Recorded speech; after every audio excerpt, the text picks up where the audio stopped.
Your body is running a conversation right now that you've never heard.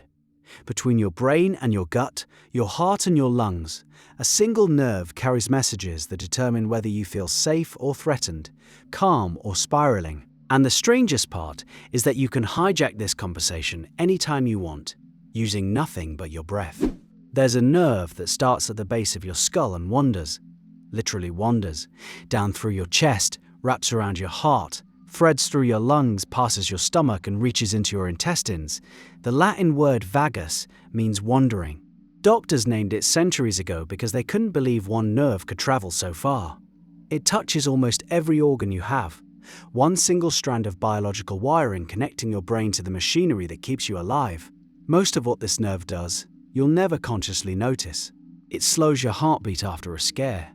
It tells your stomach to start digesting after a meal. It adjusts how deeply you breathe when you fall asleep. Every one of those automatic adjustments flows through the vagus nerve like traffic through a highway.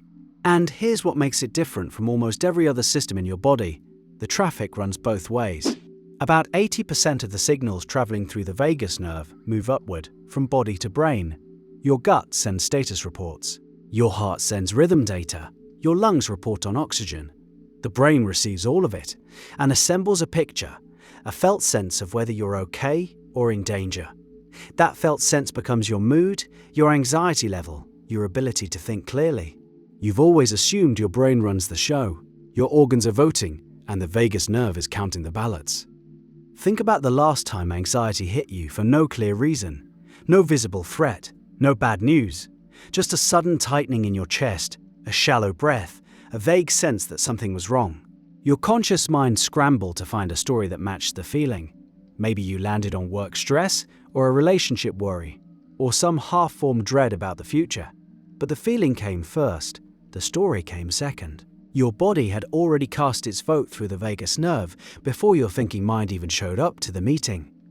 This is where breathwork enters, and why it works so much faster than trying to think your way out of a state. When you deliberately change your breathing pattern, you're sending a different signal up that nerve. You're stuffing the ballot box. Slow, extended exhales activate the branch of the vagus nerve that tells your brain, the threat is over, stand down, return to baseline. Your heart rate drops. Your digestion restarts. Your muscles release tension they've been holding for hours, sometimes days. The speed of this shift catches people off guard. You'd expect something that changes your entire physiological state to take hours, maybe days. Medication takes weeks to build up in your system. Therapy unfolds across months. But a specific breathing pattern can measurably alter your heart rate variability within 4 to 5 minutes. The nerve responds that fast because it was designed to. In an evolutionary sense, the ability to rapidly switch between alert and calm states kept your ancestors alive. The switch is still there, you just forgot where it was. One breathing technique illustrates this with almost uncomfortable clarity. Extend your exhale to roughly twice the length of your inhale. Breathe in for 4 counts, out for 8. Do this for 5 minutes. What happens inside your body during those 5 minutes would fill a textbook chapter. Your heart rate variability, the measure of how flexibly your heart responds to changing demands, increases. Your blood pressure adjusts downward. The signals traveling up the vagus nerve shift from something is wrong to we're safe. And because 80% of that communication runs body to brain, your mind follows. The anxious thoughts don't get argued away. They simply lose their fuel source. There's a reason monks and mystics stumbled onto controlled breathing thousands of years before anyone mapped a nerve. Pranayama in the yogic tradition, hesychasm in Eastern Orthodox Christianity, Sufi breathing practices, indigenous ceremonial breathwork across dozens of cultures. They all discovered the same doorway. They described it in the language of spirit and energy because they had no other framework. But the doorway was always physiological, always the vagus nerve, always the body teaching the brain what state to enter. Some people hear this and feel like the spiritual dimension has been reduced to biology. Actually, the opposite happened.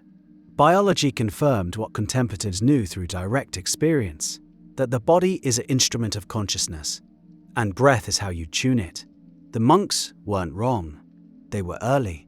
So why does this matter on a Tuesday afternoon when your chest is tight and your mind is racing? Because you've been trying to solve a hardware problem with software. You sit with the anxious feeling and try to think different thoughts. You argue with the worry. You tell yourself it's irrational. And sometimes that works, slowly, partially. But the vagus nerve doesn't speak the language of rational argument. It speaks the language of breath, pressure, rhythm. When you match its language, the response is almost immediate.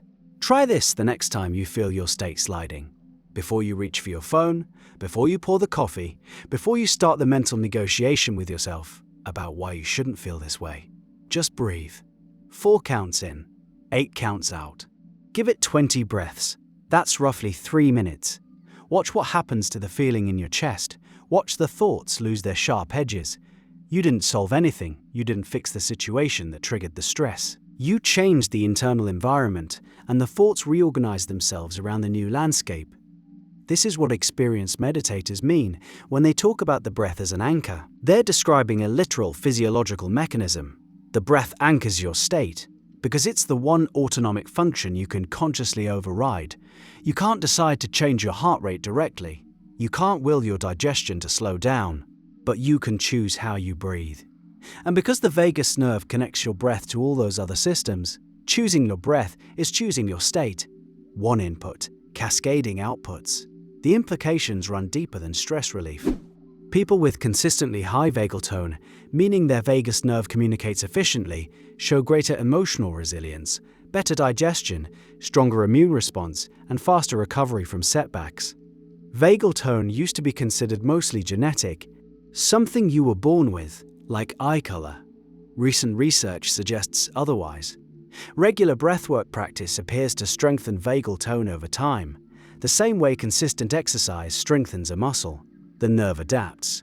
Your baseline state shifts. The person who practices deliberate breathing for 6 months doesn't just feel calmer during the practice, they carry a different resting state into their day. That's the piece most people miss. They treat breathwork as a rescue tool, something you grab when the panic hits.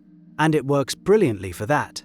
But the deeper transformation comes from daily practice, when you feel fine. Training the nerve during calm moments builds capacity for the difficult ones. You're raising your baseline, expanding the range of experiences you can move through without losing your center. Your ancestors understood something about the body that modern life has buried under screens and schedules and stimulants. The body knows how to return to equilibrium. It has a dedicated nerve running from brain to belly, whose entire job is to manage that return. Every breath you take is a message traveling that nerve. Most of the time, the message is unconscious, reactive, shaped by whatever your environment threw at you in the last hour.